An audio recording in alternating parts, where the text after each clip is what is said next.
Pues buenas tardes a todos y muchas gracias al colegio por invitarnos una vez más a la oficina a un poco contar lo que estamos desarrollando, en este caso con la excelente contribución del Club de Excelencia para la Sostenibilidad en temas de proyectos domésticos. Voy a tratar de ser breve, pero bueno, tenemos aquí... Querría contar primero un poco el contexto, el marco, el porqué de la necesidad de los proyectos domésticos.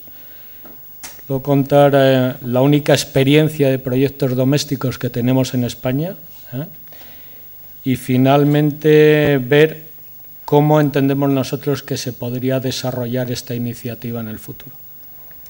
Entonces, bueno, brevemente saben que el objetivo a largo plazo es no superar los 2 grados. Por encima de los 2 grados de calentamiento global ya habría, digamos, fenómenos irreversibles y la senda que llevamos de emisiones van en el sentido de llegar hasta los 4 o 5 grados de aumento.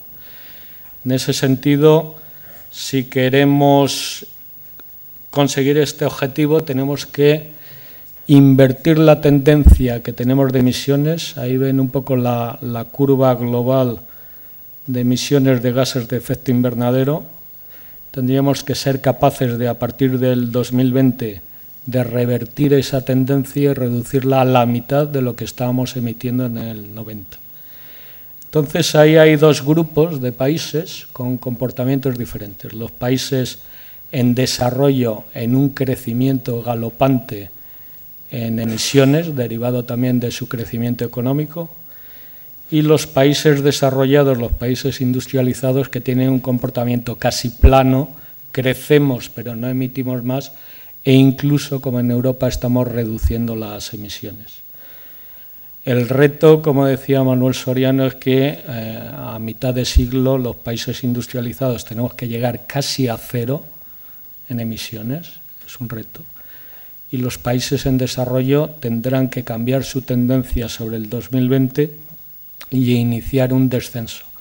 Eso implica para ellos un reto importantísimo, que es crecer económicamente, pero disminuir radicalmente sus emisiones.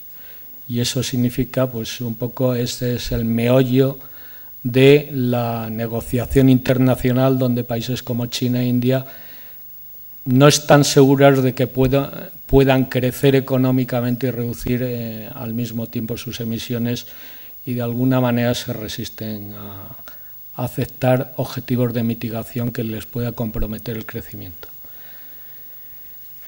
España, como ya conocen, desde el 90 ha tenido un crecimiento económico importante y un aumento de la población importante. Como consecuencia de ello, hemos llegado a emitir pues, el 50%, el 150% de lo que emitíamos en el 90. Nuestros objetivos para Kioto era no superar el 115%, con lo cual nos alejamos mucho de ese escenario de cumplimiento, y si bien en el 2008-2009 ya empezamos a reducir, pues como pueden ver en el 2009 estamos por el 126%, es decir, aún lejos de ese 115, nos separan bastantes puntos. Y estos puntos que nos separan de ese cumplimiento lo tenemos, a veces se habla de que España no va a cumplir Kioto. Desgraciadamente España tiene que cumplir Kioto, y si no son por reducciones domésticas tendrá que ser por medio de la compra de derechos a otros países o a través de adquirir derechos por proyectos en países en desarrollo. Con lo cual esto forzosamente significa un coste importantísimo para el Estado español en compra de derechos. Un poco en esto se encuadra la necesidad de meter nuevas iniciativas que nos permitan cumplir. En esta evolución que veíamos en el gráfico anterior de disminución, se nota también otra diferencia, que han disminuido mucho más los sectores incluidos en el comercio de derechos de emisión, que es la curva que tienen ahí en puntitos rosas, y en cambio los difusos se han mantenido más planos, es decir, todas las emisiones derivadas de lo que son actividades ciudadanas y de los sectores difusos han sido menos, han estado menos ligados a la crisis económica y han descendido en menos medida. Con lo cual, es un segundo punto por el cual es necesario actuar en los sectores difusos con especial relevancia. Las proyecciones que tenemos de emisiones es que una vez iniciada la recuperación económica, esta curva descendente que hemos iniciado empiece a transformarse en plana y en ligeramente ascendente en el futuro a 2020. Con lo cual, de cara a cumplir no solamente los objetivos de Kioto, que ya comentábamos que estamos lejos y que lo tendremos que hacer mediante la compra de derechos, en el objetivo a 2020 que nos marca ya la Unión Europea vamos a tener el tema comprometido si no hacemos algo más de lo que estamos haciendo. La Unión Europea, ya saben que en el paquete 2020 ha introducido pues 3 objetivos claves. Uno es 20% de reducción y eso para España se transforma en que tenemos que reducir nuestras emisiones en difusos en un 10% en 2020 con respecto a 2005. Tenemos que meter también al menos un 20% en energías renovables y tratar de tener o mejorar la eficiencia energética en un 20%.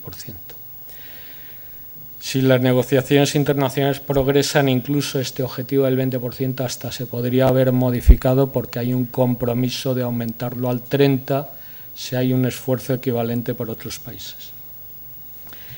A nivel europeo, como mencionaba también Manuel, ya ha aparecido lo que es el Roadmap 2050, es decir, hacia dónde tiene que ir Europa a largo plazo, no solamente en el medio plazo, sino a largo plazo hacia dónde vamos. Y entonces, a nivel europeo, el estudio, el Roadmap, identifica varias cosas. Primero, que tenemos prácticamente que reducir las emisiones en un 80%, lo cual es un reto importante en todos los sectores, tanto en los sectores industriales como en los difusos.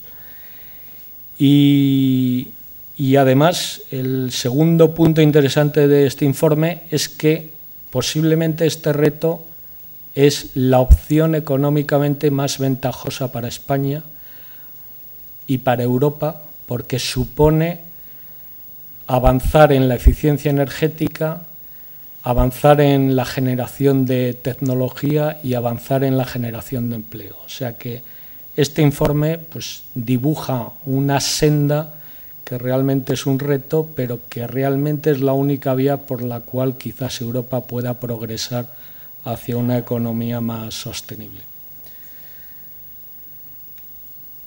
Si no hacemos nada, pues en España, volvemos al escenario español, seguiríamos la senda de la flecha roja que tienen ahí arriba y la senda que nos indica el Roadmap 2050 es la que tienen abajo.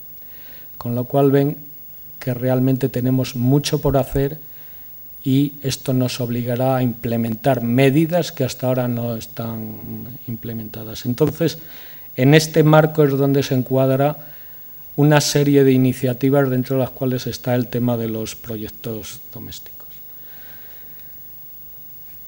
En los sectores difusos se ha avanzado algo, hay un sistema de compromisos voluntarios que nuestra oficina ha montado junto con el Observatorio de Sostenibilidad y cada comunidad también ha montado su sistema de compromisos donde las empresas se comprometen voluntariamente a reducir.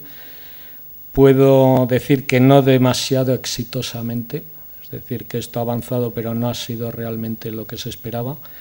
Hay acuerdos voluntarios con 2 sectores, uno el sector de los equipos de transformadores y demás que tienen importantes emisiones de hexafluoruro de azufre y otro para la reducción de gases fluorados en el sector del aluminio.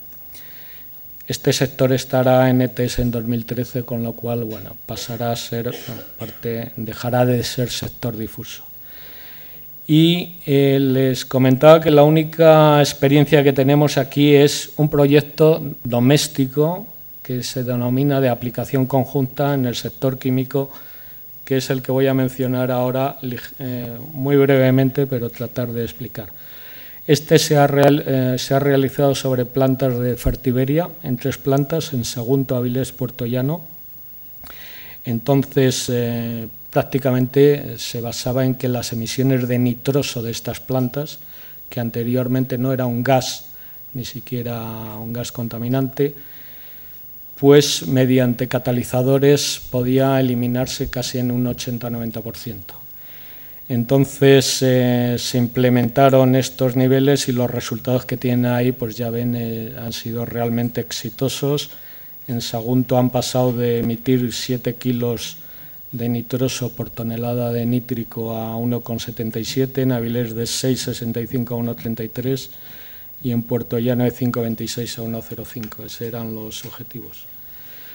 Este proyecto se aprobó en el seno de la AND, de la Autoridad Nacional Designada, y bueno, básicamente les voy a explicar un poco lo que es el concepto de cómo se define un proyecto doméstico.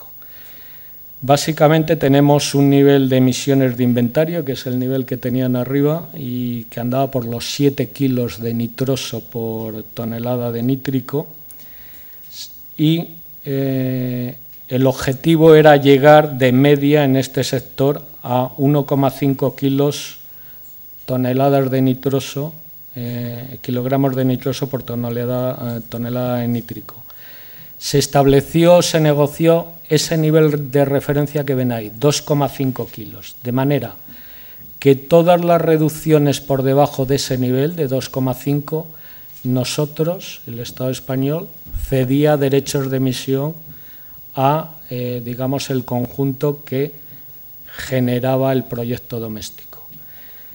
Desde 7 kilos hasta 2,5 era una especie de contribución voluntaria del sector, y de 2,5 hasta el nivel de 1,5 era, digamos, el nivel de reducciones que nosotros teníamos que compensar a través de la cesión de derechos de emisión.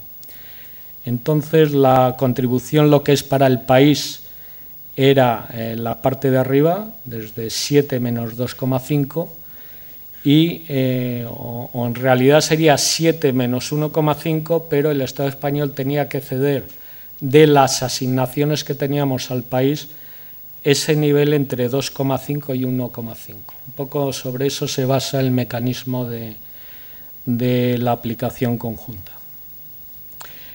Entonces aquí había un doble beneficio de la cesión de derechos, pues las empresas que estaban en el proyecto con la venta de esos derechos financiaban los costes de implementación de la tecnología y los catalizadores, y además, como ven, este sistema contribuía a disminuir las emisiones en difuso muy por encima de lo que nos costaba al Estado español en cesión de derechos. Con lo cual había un doble beneficio para la empresa, que podía obtener una financiación, y beneficio para el país. Y esta es un poco la filosofía win-win o ganar en todas las partes que rigen los proyectos domésticos. Aquí yo creo seguirá José Luis, nos explicará un excelente estudio que han realizado sobre qué se está haciendo en proyectos domésticos en nuestros países y qué oportunidades presenta para esto. Y bueno, ya no voy a contar nada más porque José Luis seguramente detallará el contenido. Y básicamente un sistema de proyectos domésticos, según la nueva ley, la 13/2010, que es la que ha cambiado la antigua ley de comercio de derechos, pues es un sistema que permite la expedición de derechos en sectores difusos y que permiten reducir gases de efecto invernadero.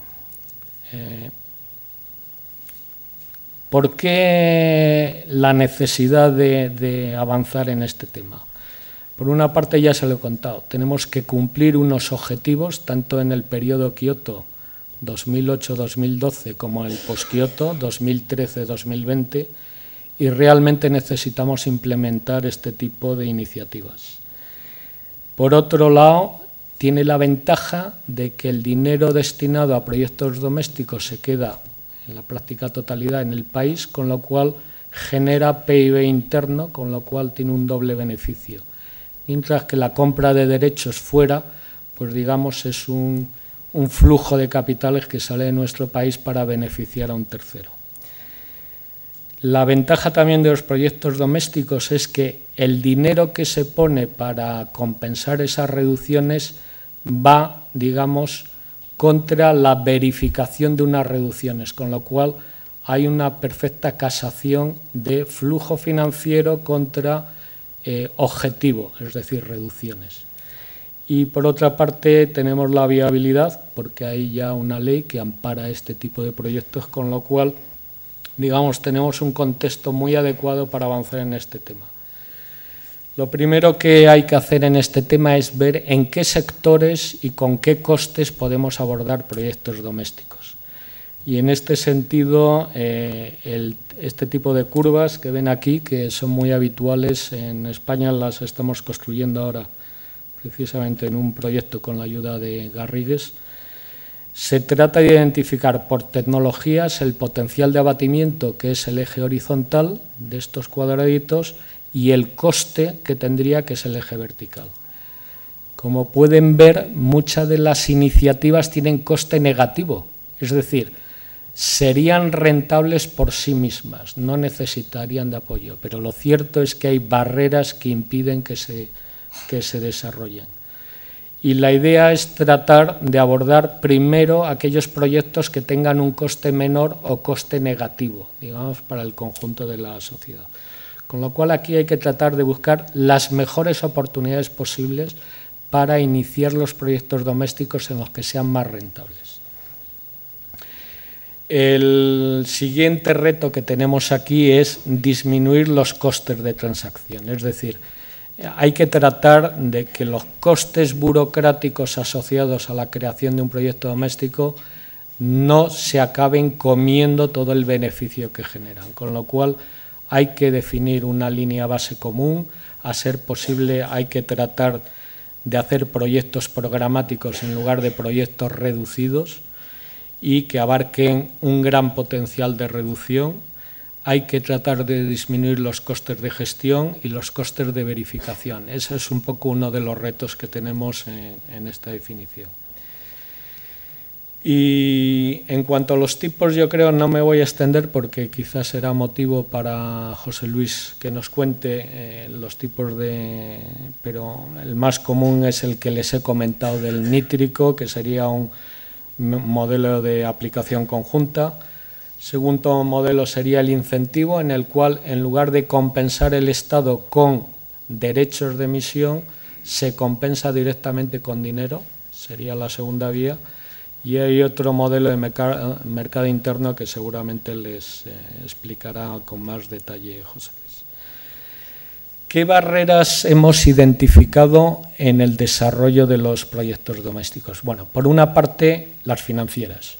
España no tenemos los suficientes derechos para cumplir Kioto y posteriormente ya veremos cómo tal, con lo cual es muy difícil que podamos disponer de esas UCAs, esas unidades que tenemos como país, para entregarlas en proyectos del tipo del nítrico. Es decir, el caso del nítrico era muy claro, entregabas un número reducido de UCAs y obteníamos como beneficio casi 3 veces más de reducción, ¿no? Pero realmente la posibilidad de disponer de UCAs, de derechos de emisión nacionales, para entregarlos es complicado. Luego tenemos otro problema de que no hay ahora mismo un fondo específico con el cual financiar esto. Los fondos que tenemos establecidos es para la compra de derechos de emisión a través del mecanismo de desarrollo limpio. Pero a nivel de gobierno no hay definido un fondo para habilitarlo para meterse en el tema de proyectos domésticos. Hay un problema de coste en competencia con otras alternativas. No tenemos que olvidar de que cuando veamos la posibilidad de comprar un derecho generado domésticamente, tenemos que ser conscientes de que en el mercado internacional ya existe un precio. Y, por ejemplo, ahora comprar derechos a los países del este pues viene a costar entre 5, 6, 7 euros, que es un precio relativamente bajo.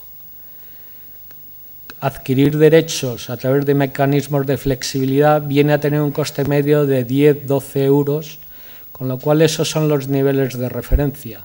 Justificar que compramos reducciones a nivel doméstico con precios muy superiores a eso es muy difícil de defender frente a nuestros colegas del Ministerio de Economía.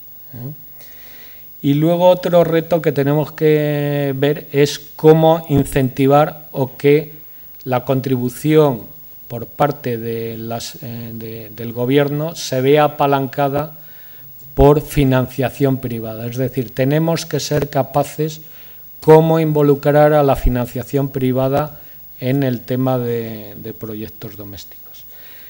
Hay barreras también organizativas porque hay que encontrar en qué sectores podemos dar y abordar un macroproyecto doméstico con masa crítica suficiente para disminuir esos costes de administración y de gestión que mencionaba antes. Y luego hay que tratar de simplificar al máximo todo el tema de verificación y costes y negociar una línea de referencia, esa línea donde separas por debajo de la cual tú pagas bien vía monetaria o bien vía derechos las reducciones, hay que establecer de una forma equilibrada esa línea de referencia. Y otro tema es que las reducciones tienen que poder medirse y reflejarse en el inventario. Podemos hacer un proyecto doméstico en un sector que, como los criterios de medición del sector no puedan reflejar esas reducciones, serán, digamos, un esfuerzo inútil, con lo cual tenemos que introducir proyectos domésticos con criterios que se puedan luego medir y realmente ver reflejados en los inventarios. En este sentido, quería mencionar que la Ley de Economía Sostenible, que ha aparecido recientemente, apoya y nos apoya en unos artículos que yo he tratado de seleccionar los más importantes y que creo que pueden tener cierto aprovechamiento aquí en este tema. Por supuesto, el artículo 88, que habla de los compromisos de España para conseguir los objetivos de reducción del 2020. El artículo 89, que dice que en el marco de la Comisión Nacional del Clima y de la Comisión de Coordinación de Políticas de Cambio Climático se adoptarán acciones oportunas para incentivar la participación de propietarios públicos y privados y el sector forestal en el aumento de captación de CO2 en los sumiderios. Y el tema forestal es una oportunidad quizás no estudiada en vuestro estudio, pero que deberíamos también explorar la capacidad de introducir proyectos domésticos en los sectores de sumideros. Después el artículo 90, que dice que la Administración, en colaboración con las comunidades autónomas, establecerá programas de compensación. Es un tema interesante porque si hay empresas destinadas a poner dineros en compensación, podría de alguna manera ser una fuente adicional que pueda contribuir en ciertos casos o financiar a los proyectos domésticos. Y sobre todo el artículo 91, donde dice que se crea un fondo para la compra de créditos de carbono de carácter público adscrito a la Secretaría de Estado de Cambio Climático, con el objeto de generar actividad económica baja en carbono y contribuir al cumplimiento de los objetivos. Este es donde aquí tendremos que ver cómo articulamos la creación de este fondo para que pueda ser una herramienta para esto. El artículo 92 ayuda también porque si las inversiones medioambientales pueden ser objeto de deducción, nos puede apoyar también a contribuir a la financiación de esas medidas. Y en función de todo esto que hemos dicho, yo creo que los próximos pasos que tendríamos que dar son los siguientes. Primero, acciones como esta, que es difundir esta oportunidad que tenemos aquí, y trabajar conjuntamente sobre iniciativas privadas. Necesitamos recibir del sector privado iniciativas concretas que nos permitan materializar este concepto difuso de los proyectos domésticos en temas concretos. Y en este sentido nosotros ya estamos hablando con los otros ministerios, explicándoles qué es esto de los proyectos domésticos, hablando con las comunidades autónomas. Con las comunidades autónomas incluso ya hemos lanzado una encuesta de dónde ven ellos, en qué sectores ven más interesante participar, y hablando con asociaciones del mundo empresarial.